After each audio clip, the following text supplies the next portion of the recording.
Então, abra lá sua Bíblia, livro do profeta Oséias.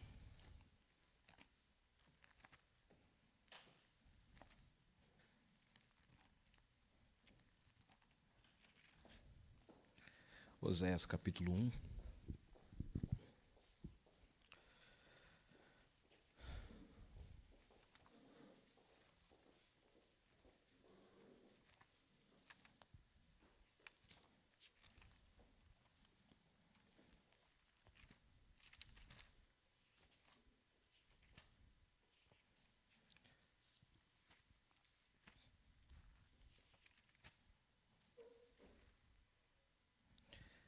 Oséias capítulo de número 1, precisamente o versículo de número 1, né?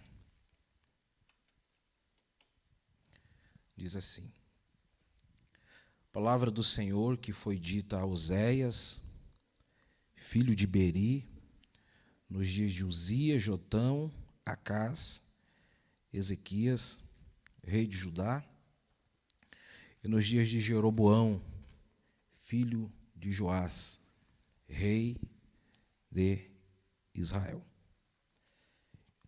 Então, hoje nós vamos falar sobre o livro do profeta Oséias. Do profeta Oséias.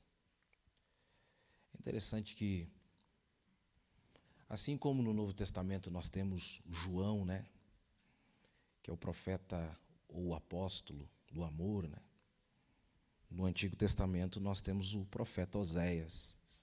O profeta Oséias é um livro extraordinário, porque aqui demonstra o verdadeiro amor do Senhor, né, para com o seu povo. Então, se você quer saber o tamanho deste amor do nosso Deus, é só ler o livro do profeta Oséias.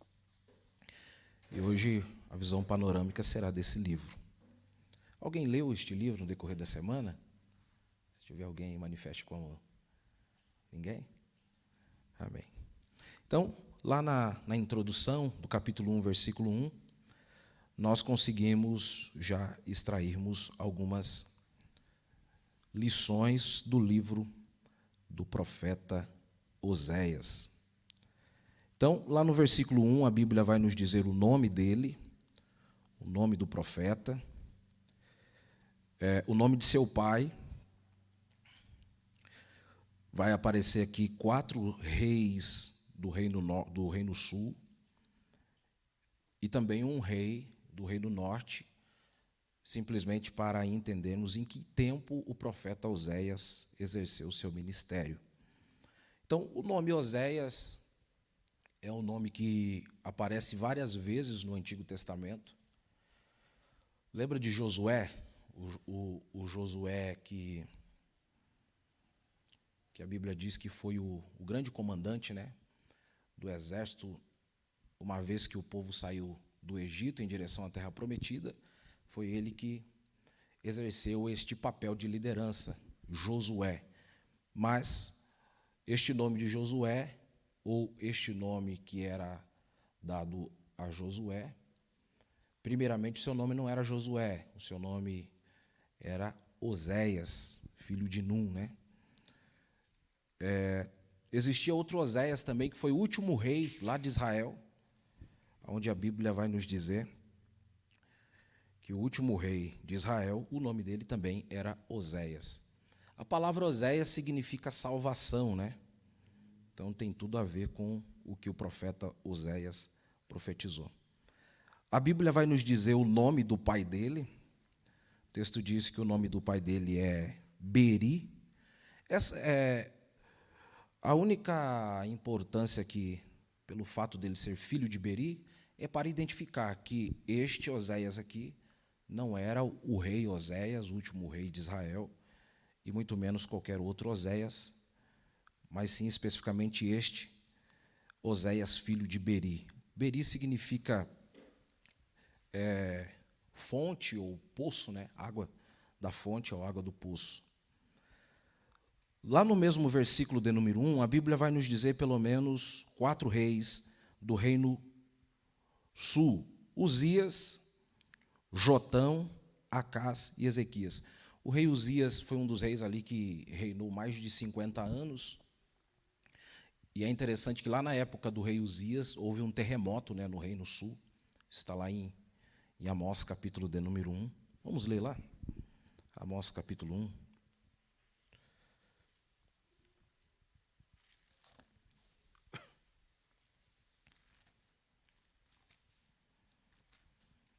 Olha, manito. Amós. Se alguém puder ler aí, Amós 1, versículo 1.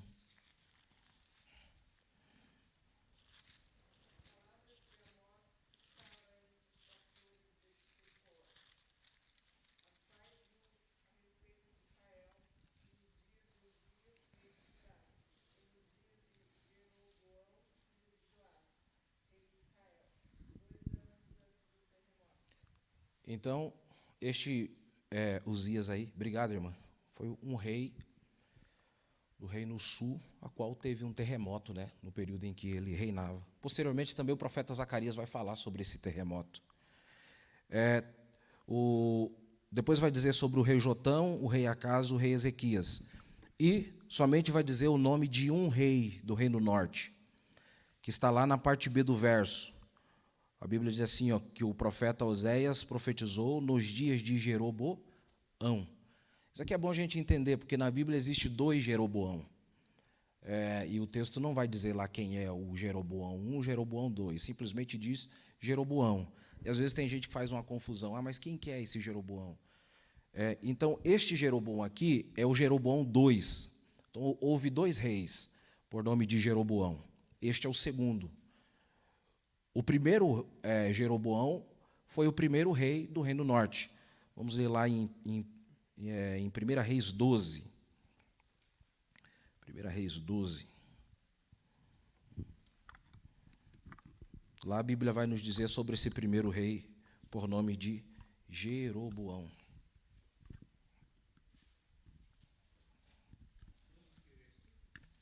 O versículo de número 28. 28 e 29. Depois de aconselhar-se, o rei fez 2 bezerros de ouro e disse ao povo: Vocês já subiram muito a Jerusalém.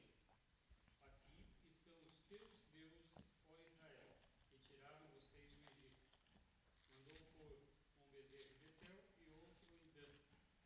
E isso veio a ser um pecado, pois ao povo de até Dan.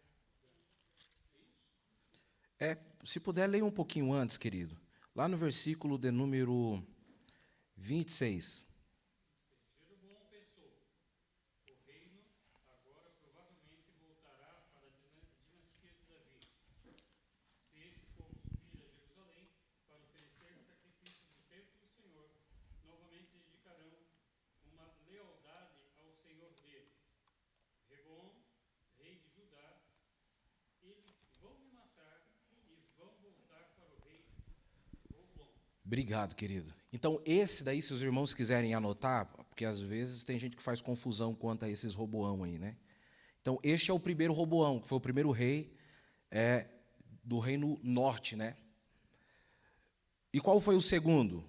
É este a qual o profeta Amós exerceu o ministério no período dele, e a Bíblia vai nos dizer isso lá em 2 Reis 24. Este agora é o segundo Jeroboão. Lá em 2 Reis 24. 24, versículo de número 23.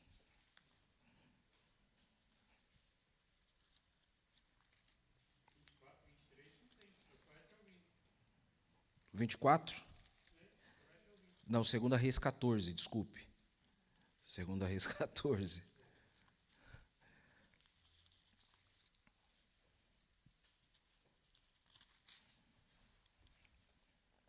Segunda Reis 14, versículo de número 23.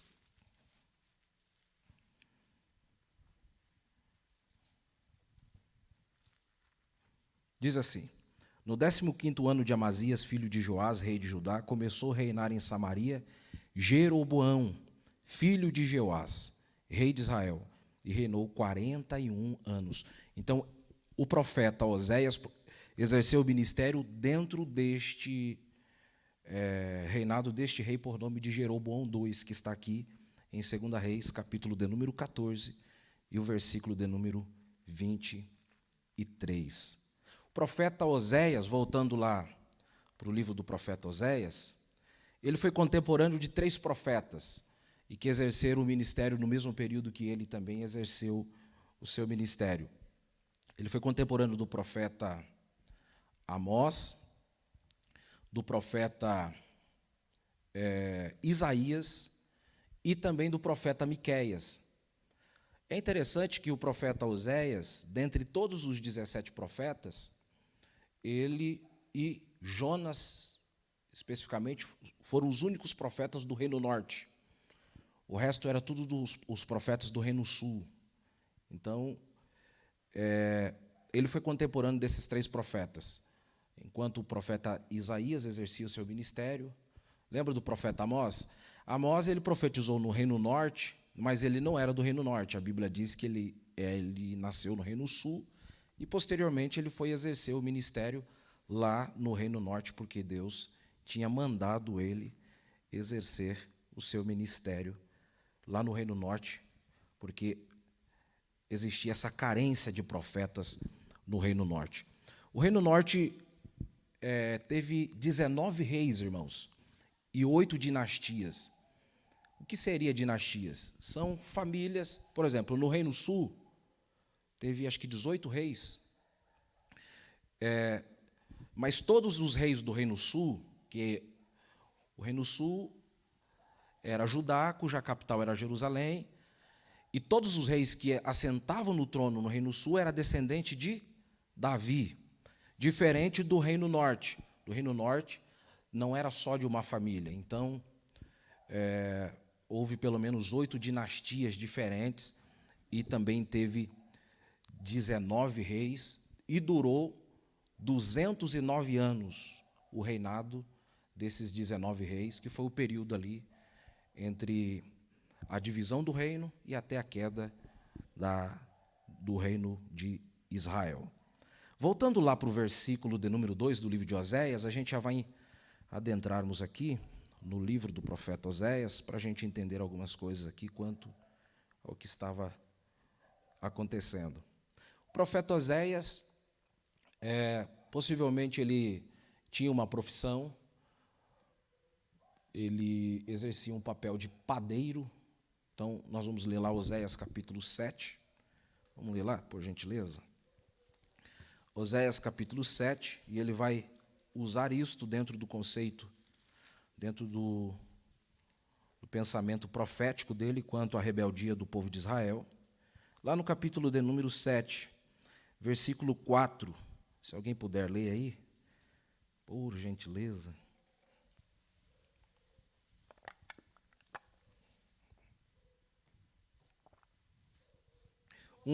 Isso, pode ler. Todos eles são adúlteros, semelhantes ao forno aceso pelo padeiro, que somente cessa de atiçar o fogo, desde que sovou a massa até que seja levedada. Verso 6, por gentileza. Porque prepararam o coração como um forno, enquanto estão de espreita toda a noite, dorme o seu furor, mas pela manhã arde como labaredas de fogo. Verso 8. Efraim se mistura com os povos e é um pão que não foi virado. Obrigado. Então, o profeta Oséias, ele exercia um papel, ou tinha uma profissão de padeiro na época, né? Que é uma das profissões mais antigas do mundo. O que me chama a atenção, meus amados irmãos, é que no livro do profeta Oséias, vocês vão ver inúmeras vezes esta palavra Efraim. Olha lá no capítulo de número... No mesmo capítulo 7, no versículo de número 8, que a irmã acabou de dizer também, vai dizer assim, ó, Efraim com os povos se mistura. Por exemplo, no próximo capítulo, no capítulo 5, versículo 13, quando Efraim viu a sua enfermidade, Judá a sua chaga, subiu Efraim à Síria. Então, por inúmeras vezes vai repetir essa palavra Efraim. Quem é Efraim aqui? Israel. É o próprio povo de Israel. Então, quando vocês ver, principalmente nos livros proféticos, palavras destinadas a Efraim, está falando do próprio povo de Israel. Então a gente vai encontrar isso lá no livro do profeta Isaías, no livro do profeta Amós também. Por que fora chamado de Israel o reino norte? Porque foi chamado de Efraim o reino norte também como Israel. Porque Efraim se tornou a cabeça ou o primogênito dentre as 10 tribos. No reino sul é chamado de Judá, no reino norte é chamado de Israel ou também chamado de Efraim. Voltando lá para o versículo de número 1, nós vamos analisar que o livro do profeta Oséias, ele vai tratar sobre a profecia em que o profeta Oséias profetizará, e é interessante que Oséias ele não profetizará somente aos ouvidos, mas também profetizará aos olhos. Isso a gente vai ver aqui no capítulo 1, versículo 2. Olha o que o texto diz. O princípio da palavra do Senhor por Oséias, disse, pois, o Senhor a Oséias, vai, toma uma mulher de prostituições e filhos de prostituição, porque a terra se prostituiu, desviando-se do Senhor. E foi-se tomou a Gomer, filha de Diblaim, e ela concebeu e lhe deu um filho. Então, o que vai acontecer aqui? O profeta Oséias, nós vamos compreender que a profecia em que ele profetizará é chamado esta de profecia encarnada. Então, o que ele iria viver a partir do momento do versículo de número 2, iria demonstrar o comportamento de Israel para com Deus. O que Deus pediu para Oséias aqui? Na verdade, não pediu, deu ordem, né?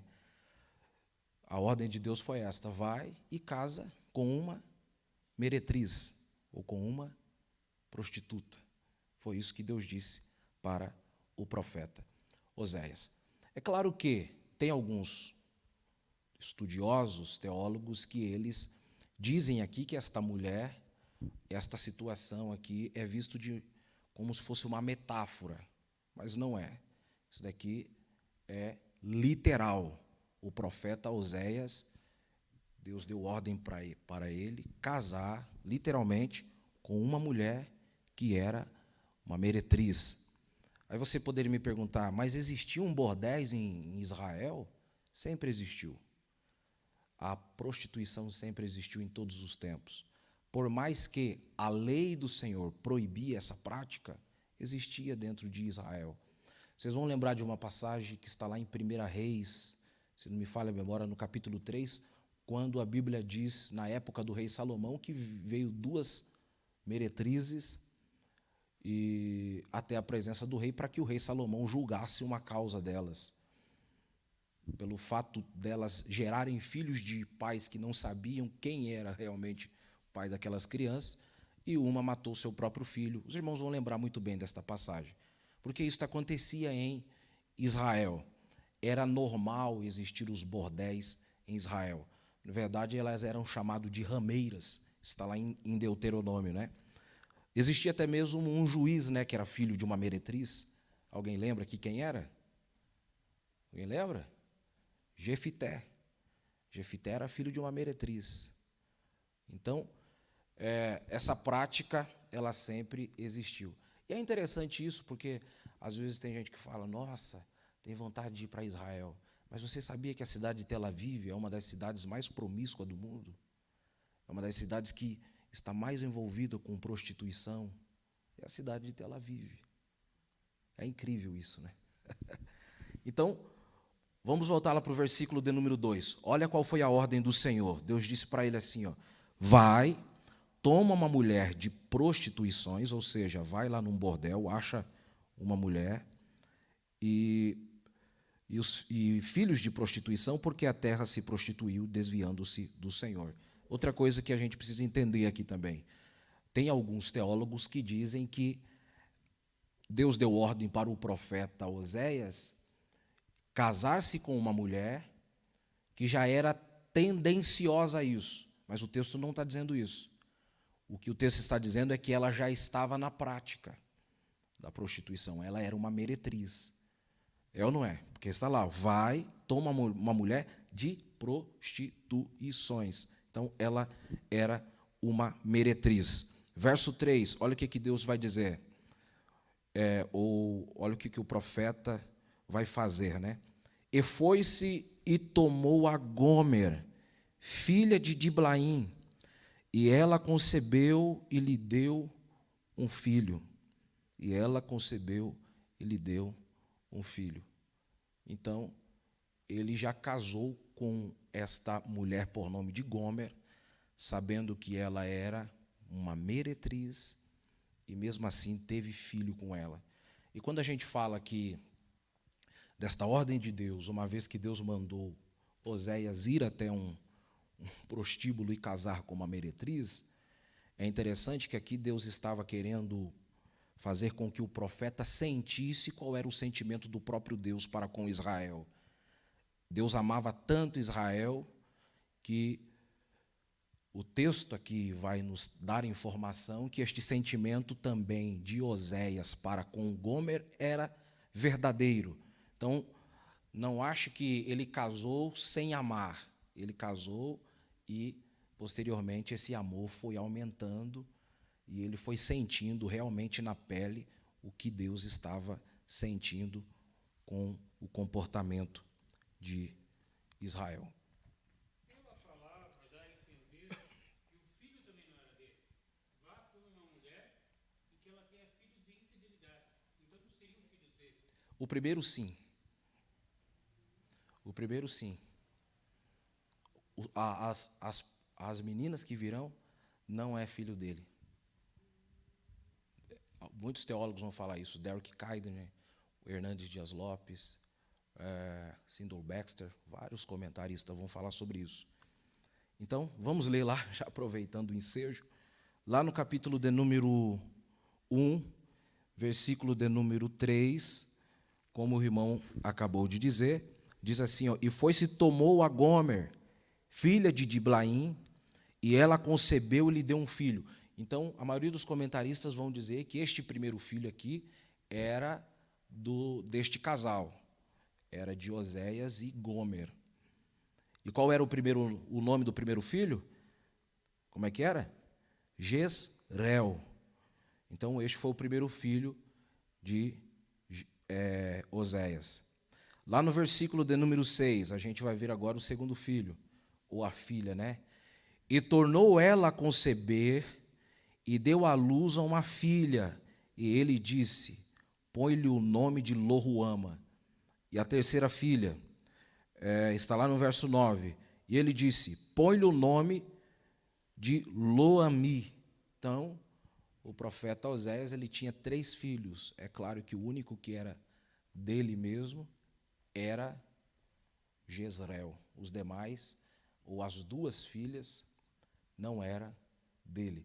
Então, aqui a gente já consegue entender o que acontecia, né? Oséias casou com uma meretriz, mas esta não deixou de viver na prática da prostituição. Uma hora em casa, outra hora no bordel. Uma hora em casa, outra hora no bordel. E ela tinha um espírito de prostituição que estava entranhado no meio dela. E daqui a pouco a gente vai discorrer quanto a isso, né? É interessante isso, irmãos. Aí você poderia me perguntar, mas por que isso acontecia no Antigo Testamento? E é interessante que não foi só o profeta Oséias que se tornou um símbolo, que a profecia não foi só para os ouvidos e também para os olhos. Outros profetas também fizeram isso. Por exemplo, o profeta Isaías, a Bíblia diz que ele andou, se não me falha a memória, 3 anos como um escravo, somente com a veste de baixo, para dizer que uma nação haveria de ser levada cativa. O profeta Jeremias também andou meses, né, com um jugo no pescoço, para dizer que o povo de Judá iria ser levado cativo. Mas eu creio que a maior missão, a mais difícil dentre todas, Com certeza foi, né, Eliel? O do coitado profeta Oséias aqui, que teve que casar com uma meretriz. Alguém tem alguma pergunta, irmãos? Para a gente continuar? Não? Então, essa situação aqui do casamento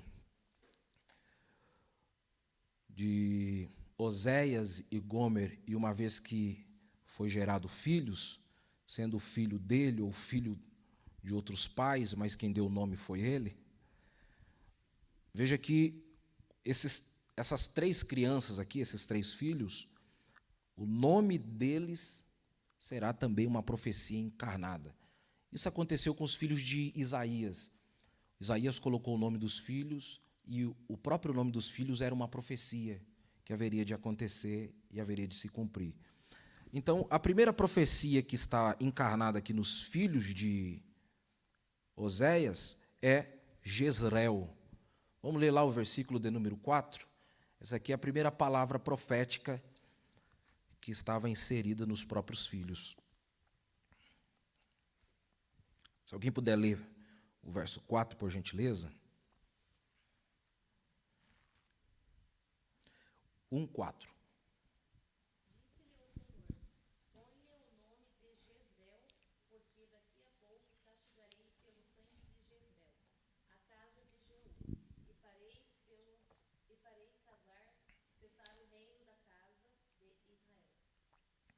Obrigado. A palavra Jezreel significa Yahvé semeia. Então, por que foi colocado o nome desse menino aqui de Jezreel? Simplesmente para dizer que aquilo que tinha acontecido anteriormente lá em Jezreel, e para a gente entender isso, a gente vai ter que ler 2 Reis 9:10 para entender essa profecia aqui. Vamos ler lá? Claro que a gente não vai ler os 2 capítulos, né? Nós vamos ler alguns versículos somente. Lá em 2 Reis 9.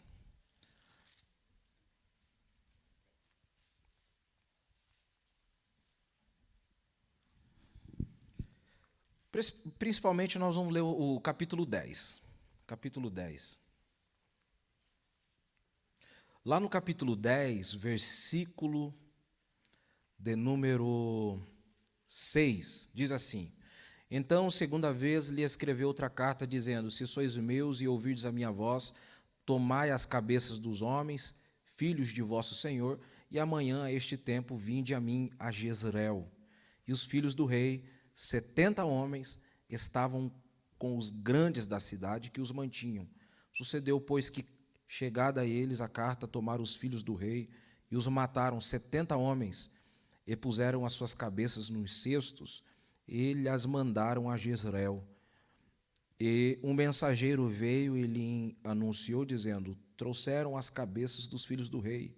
Ele disse: Ponde-as em 2 montões, à entrada da porta, até amanhã.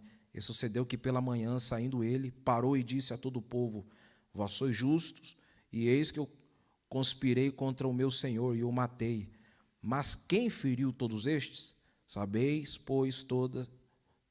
pois, agora aqui da palavra do Senhor, que o Senhor falou contra a casa de Acabe, nada cairá em terra, porque o Senhor tem feito o que falou pelo ministério do seu servo Elias. Também Jeú feriu todos os restantes da casa de Acabe em Jezreel, como também todos os grandes, os seus conhecidos, os seus sacerdotes, até que nenhum lhe deixou ficar de resto. Verso 12. Então se levantou e partiu e foi a Samaria, e estando no caminho em Bet-Equed dos pastores, Jeú achou os irmãos de Acasias, rei de Judá, e disse: Quem sois vós? E eles disseram: Os irmãos de Acasias somos nós.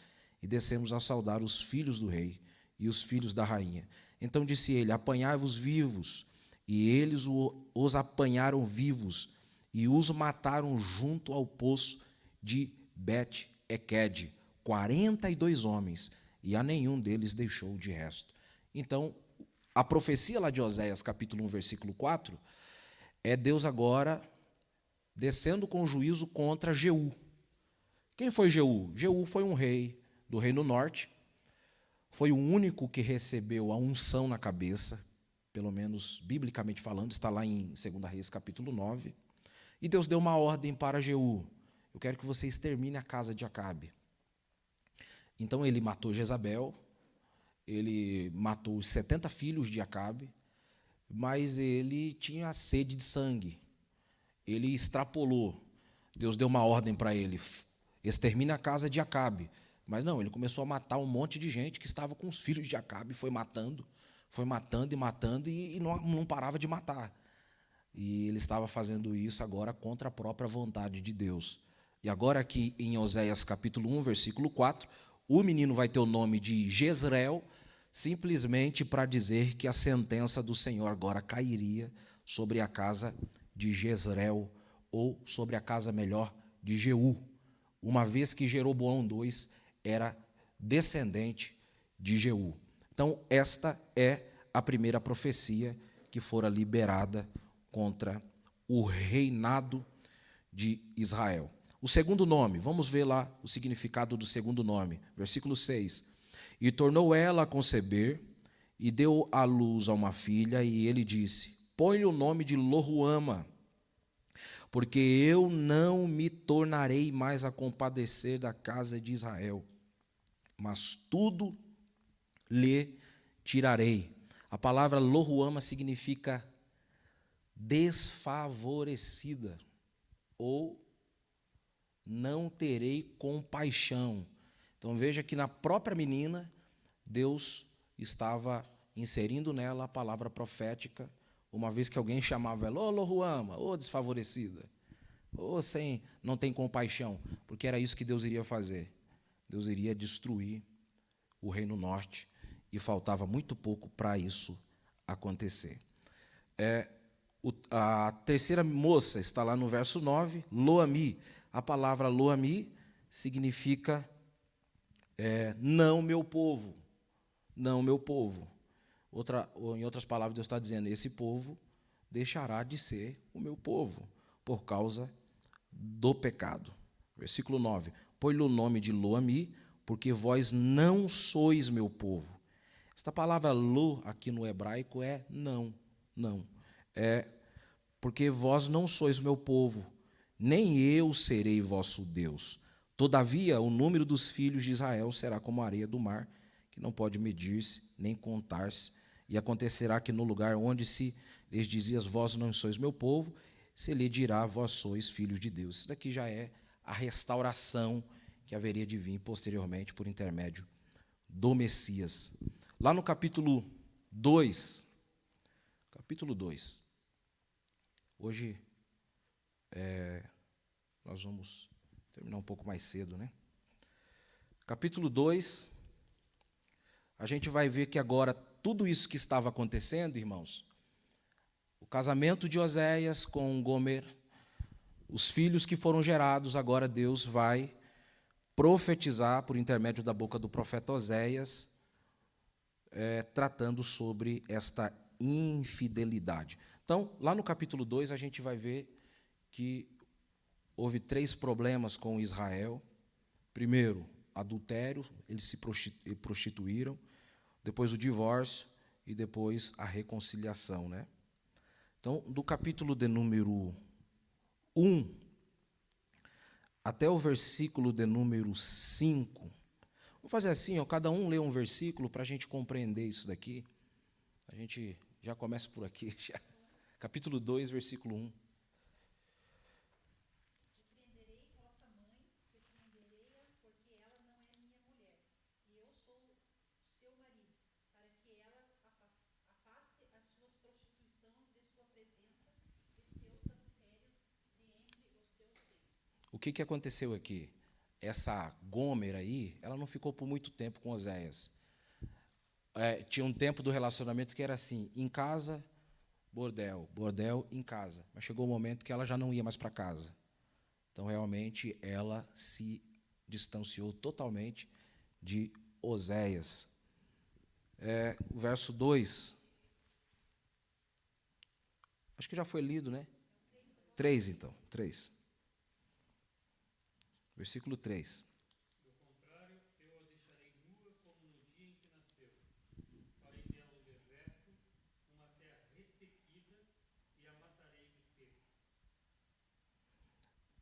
o verso 3 aqui, Deus está lembrando de quando ele fez de Abraão, por intermédio de Abraão, uma grande nação. Isso se torna interessante, o porquê que Deus mandou Oséias casar com uma meretriz, e por que não com uma mulher que não era meretriz e que se tornou posteriormente.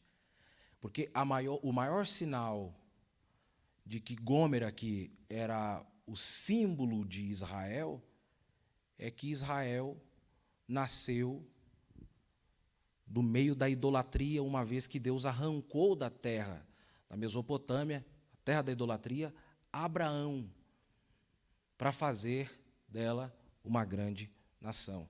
Então, aqui a gente aprende algo muito interessante. O ser humano não tem mérito nenhum, irmãos, na salvação.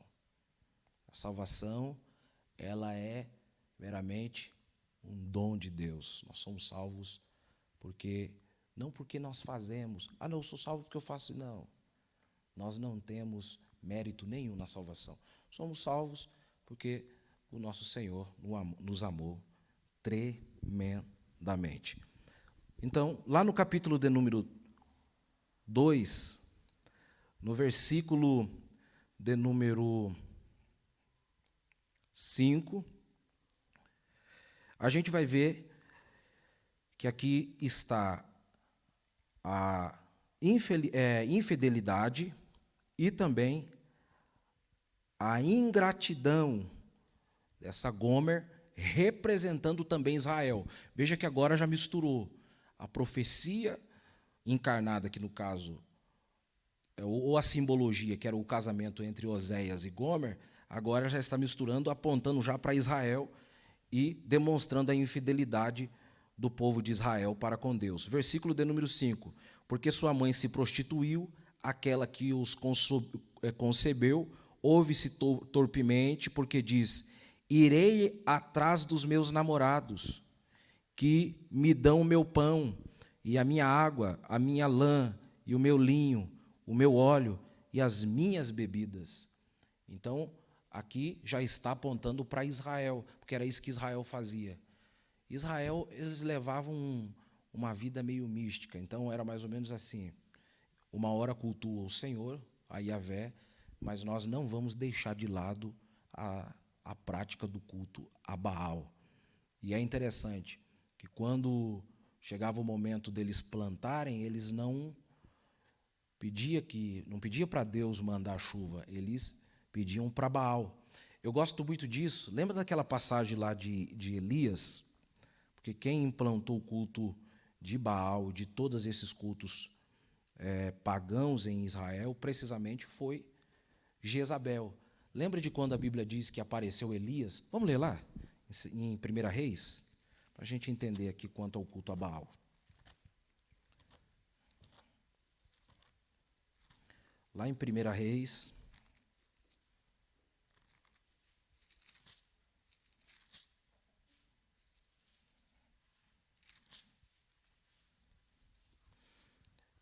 capítulo 18.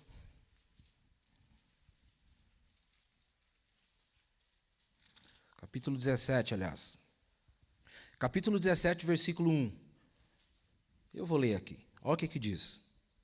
1 Reis 17, 1. Então Elias, o tisbita, dos moradores de Gileade, disse a Acabe: vive o Senhor, Deus de Israel, perante cuja face estou, que nestes anos nem orvalho, nem chuva haverá, senão segundo a minha palavra. Mas aqui, irmãos, por que o profeta Elias disse isso? Segundo a minha palavra, e desafiou precisamente Jezabel. Porque o Deus de Jezabel era Baal, e Baal era o Deus da chuva. Então, Azera fazia parte também. Azera era considerado como filha de Baal. Então, na mitologia cananeia, quando Azera tinha relação com os deuses no mundo espiritual, e isto era proveitoso, aí vinha a chuva. Entende? Então, era essa prática de culto. Azera era voltado mais à prostituição. Por isso que lá em 2 Reis, nos últimos capítulos, a Bíblia vai nos dizer que no templo de Jerusalém o que prevalecia era o culto a Azera. Então o que Azera. Azera. É Azera porque o S está entre duas vogais. Então daí fica com som de Z. Azera. Tá bom? Então a prática do culto aí era prostituição mesmo, bacanal. Lá em 2 Reis 23, se não me falha a memória, na época da reforma de Josias, o texto diz assim, e Josias tirou as casinhas que ficavam no pátio do templo. Essas casinhas aí eram onde os jovens se prostituíam. A prática do homossexualismo não é de hoje, já vem de muitos anos, essa inversão de valores. Digo isso porque o casamento ele é heterossexual. Isso está lá em Gênesis, capítulo de número 2. E é interessante, né, irmãos?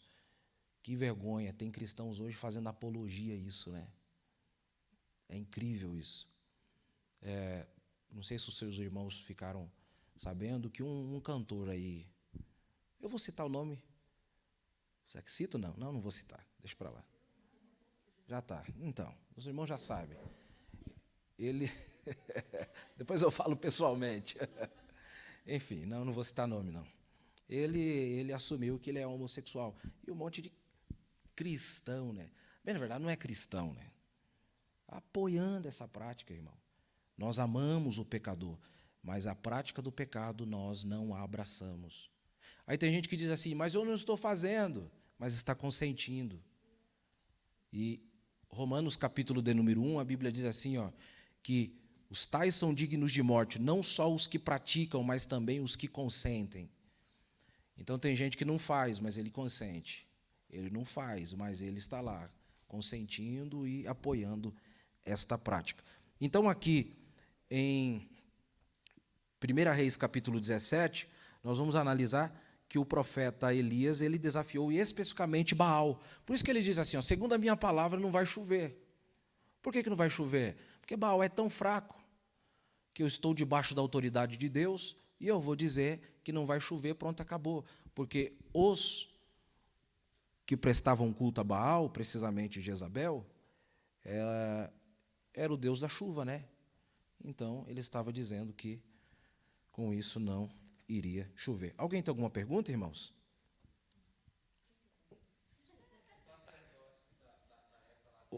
Só um pouquinho, Dani. Só um pouquinho. Oi, irmã? Quem que é o cantor? Não. Não.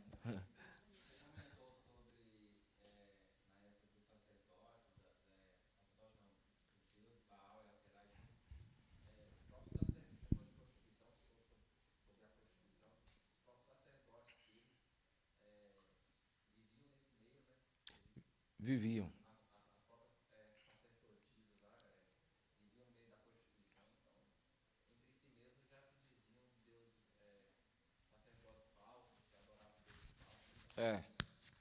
A Zera até hoje existe, né? Mas tem outro nome, né? Hoje é Pombagira, Maria Padilha. Então, só muda o nome, mas é o mesmo demônio. És tu? Ai. Hã? Para você ver. Irmãos, vamos lá para o capítulo 3. Capítulo 3.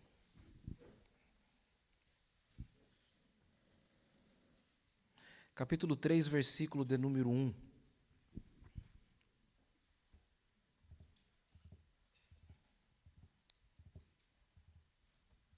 Diz assim, e o Senhor me disse, vai outra vez, ama uma mulher amada de seu amigo e adúltera. Eu acho muito interessante essa passagem aqui. Alguém lembrou, né? Ai. Até o pastor Ortiz lembrou. Vocês já viram já esse daí no YouTube? Alguém já? Lá no Ceará, teve um camarada que... Todo mundo já viu isso aí ou não? Já, né? Todo mundo já viu. Não? Um camarada que dizia ser pastor lá no Ceará, ele leu esse texto aqui e o texto diz assim, vai, outra vez, ama sua mulher amada, de seu amigo, e adúltera. E ele entendeu adultera. Então ele foi na mulher do vizinho, conversou com o próprio marido da mulher, disse o texto para ela, está aqui na Bíblia, ó. Tenho base bíblica ainda. E eu vou ter que... A tua esposa vai ser minha. Está entendendo? E o que aconteceu? Depois foram lá fazer a reportagem e levaram um pastor daí para interpretar o texto. Oi? Ah, para interpretar o texto aqui. Para vocês verem, né? Se a gente acaba deixando passar detalhezinhos, isso se torna um grande problema para o... Oi? Verdade. Então, aqui no capítulo 3, irmãos, para a gente já concluir, capítulo 3, versículo de número 1, diz assim, e o Senhor me disse, vai outra vez, ama uma mulher amada de seu amigo e adúltera, como o Senhor ama os filhos de Israel, embora eles olhem para os outros deuses e amem os bolos de uvas. Versículo 2, e a comprei para mim por 15 peças de prata e 1 homer de cevada e meio homer de cevada. Então, o que aconteceu aqui com a Gomer, né? Quando a Oséias casou com ela, deveria ser uma mulher bonita, mas de tanto viver na prática da prostituição, ela foi ficando velha, isso faz parte, foi se deteriorizando, né? Ficando velha, por causa de muita prostituição. E chegou uma hora que ela foi vendida como escrava. E detalhe, isso daqui eram os leilões que aconteciam em Israel, irmãos. Então, quando uma meretriz já chegava um tempo na vida dela... Oi? É o velho. Mas Oséias, com certeza, também... Não, acho que ele estava melhor. Aí acontecia esses leilões aqui para vender essas mulheres, porque ela tinha se tornado uma escrava. Uma escrava. E o que Deus disse para Oséias? Vai lá agora e compra ela. Vai lá e dá o lance. E aqui está o preço em que ele pagou por ela. Lá no capítulo 3. Não é figurado, não, isso é literal. Isso é tudo literal. Lá no capítulo 3, versículo de número 2. E a comprei para mim por 15 peças de prata, e 1 homer de cevada e meio homer de cevada. Isso daqui é preço de escravo no Antigo Testamento, né? Qual que era o preço de um escravo no Antigo Testamento? Era aproximadamente 30 moedas de prata. No Novo Testamento encareceu um pouco mais, né? Com 30 moedas já não comprava mais um escravo no Novo Testamento. Mas no Antigo ainda comprava. Vamos ler lá Êxodo 21, 32?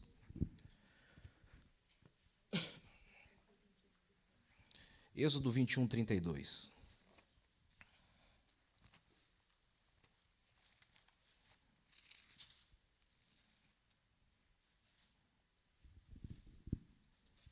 Bem, na verdade, isso não era nem um preço de um escravo, né? Isso aqui é quando se pagava quando você danificava. Enfim, vamos ler lá o verso 32. Se o boi escornear um servo ou uma serva, dar-se-ão 30 siclos de prata ao seu senhor, e o boi será apedrejado. A pergunta que não quer calar, Oséias deu 30 siclos de prata? Sim ou não? Vê lá no versículo 2, aliás. Deu 30 siclos de prata? Voltando lá em Oséias 3:2. Olha o que o texto diz. E a comprei para mim por 15 peças de prata. Ou seja, o coitado do Oséias não tinha nem 30 peças de prata. Aí, para complementar, ele falou, eu tenho mais 330 litros de cevada, alimento de cavalo. para comprar a escrava. Então a coitada não estava valendo mais nada. Ai, ai. Está lá, ó.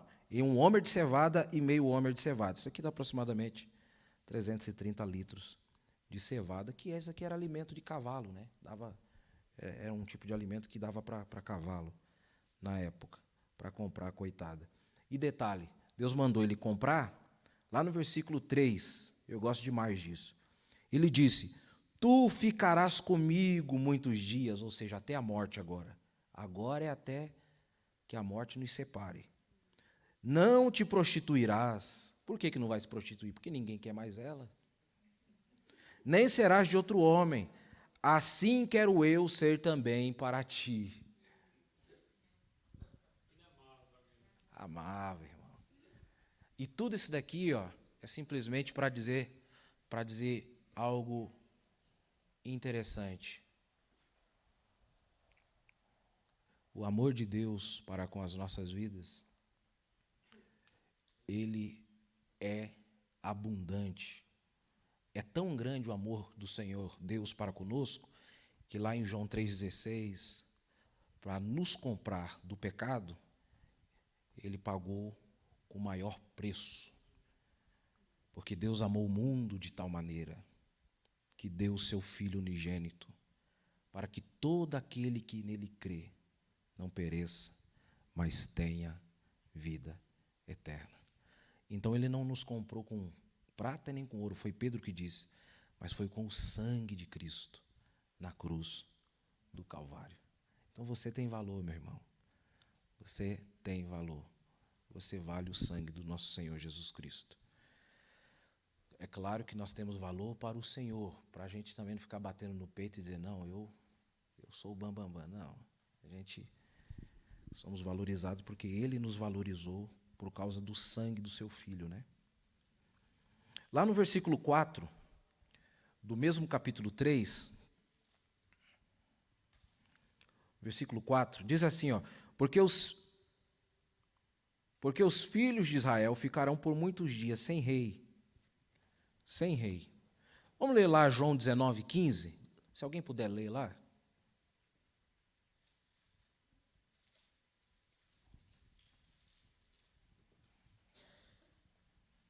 João 19:15.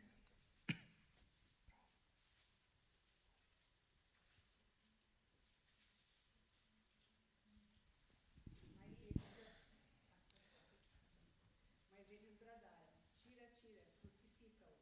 Disse-lhes Pilatos: hei de crucificar o vosso rei?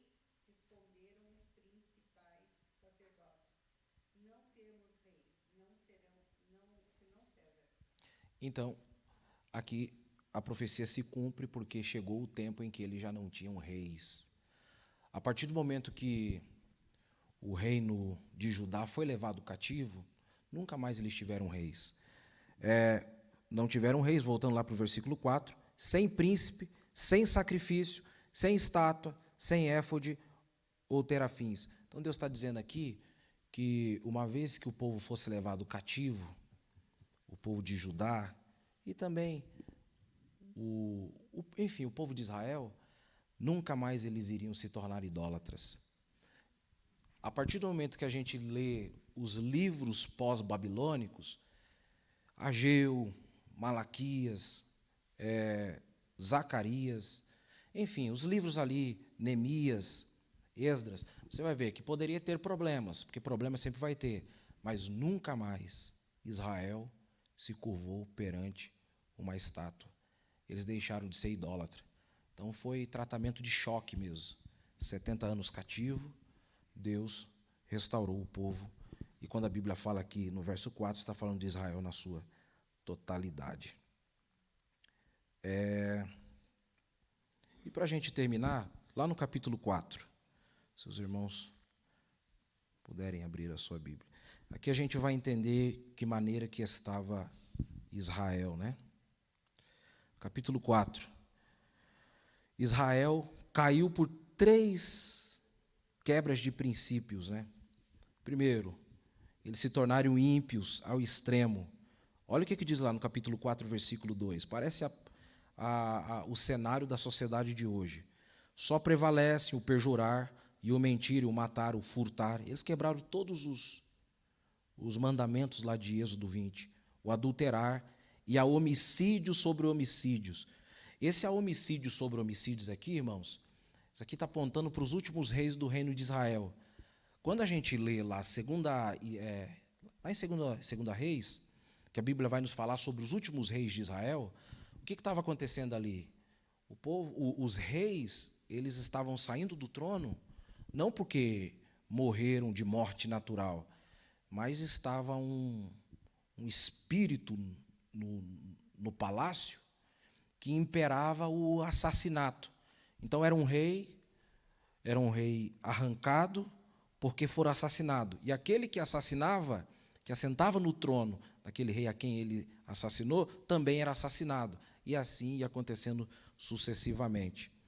Então, por isso, Deus iria destruir o reino norte, por causa da impiedade deles. Segundo motivo, porque Deus iria destruir o reino norte. Versículo de número 5, no mesmo capítulo 4. Por isso cairás de dia, e o profeta contigo cairá de noite, e destruirei a tua mãe. Verso 6. O meu povo foi destruído, porque lhe faltou conhecimento, porque tu rejeitaste o conhecimento. Também eu te rejeitarei, para que não seja sacerdote diante de mim. Visto que esqueceste da lei do teu Deus, também eu me esquecerei de teus filhos. Oi? Então, aqui está também o segundo motivo por que Israel foi destruído. Porque eles abandonaram a palavra do Senhor. E quem abandona a palavra será destruído por se tornar um ignorante quanto a isso. Lá no capítulo 4, versículo de número 12, está o último verso em que relaciona o porquê da queda deles, né, do Reino Norte. Verso 12. O meu povo consulta a sua madeira, e a sua vara lhe responde, porque o espírito de luxúria os engana, e eles se corrompem, apartando-se da sujeição do seu Deus. Isso aqui se torna interessante, irmão. Por quê? Porque o diabo usava a própria estatueta. O diabo falava por intermédio dos próprios da própria estatueta que eles faziam, se passando como se fosse Deus, entende? Então eles se enganaram por causa disso, por causa da luxúria, por ter se corrompido, por causa do pecado. E para a gente concluir, nós vamos entender de maneira simples, lá no capítulo 12. Capítulo 12, o que aconteceu quando... Capítulo 13, aliás. Capítulo 13. Se a irmã Gisele puder louvor, por gentileza, é para a gente terminar. Olha o que aconteceu quando Sargão, que era o rei da Síria, invadiu o reino norte. Versículo 16. Samaria virá a ser deserta, porque se rebelou contra o seu Deus. Cairão a espada, e seus filhos serão despedaçados, e as suas grávidas serão abertas pelo meio. Então, isso aqui foi o que aconteceu com as grávidas. Os assírios, quando eles invadiram o reino norte, irmãos, ele não teve piedade, não. Eles não tinham piedade. Eu acho que eu até disse na última aula.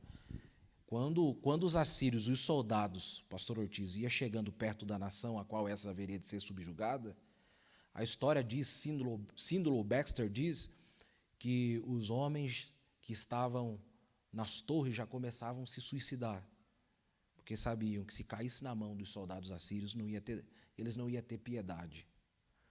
O que eles faziam quando eles entravam numa nação?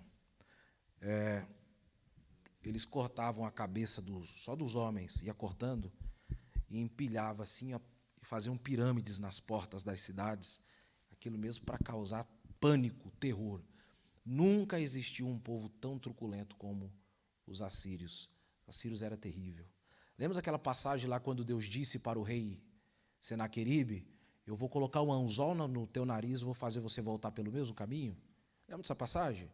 Porque o que Deus estava dizendo ali para Senaqueribe é que Deus iria fazer com ele o que ele normalmente faziam com as nações a qual ele subjugava. O que ele fazia? Enfiava um anzol que chegava no céu da boca, amarrava uma ponta do fio que estava amarrado no anzol, no casco, na parte do cavalo, e levava esse até chegar lá em Nínive. Então os bichos eram terríveis. Mas o que me chama a atenção é que Israel, irmãos, não caiu por causa da Síria. Israel caiu porque já estava podre por dentro, por causa do pecado, da prostituição, de todas as malícias. Isso também aconteceu com Roma. Roma, quando caiu, foi destruído pelos bárbaros. Quem derrubou os bárbaros, quem derrubou Roma não foi os bárbaros precisamente, pois sim é porque eles já estavam apodrecidos por dentro. Porque é isso que o pecado faz. Amém? Então nós vamos tirar uma oferta. E antes disso, alguém tem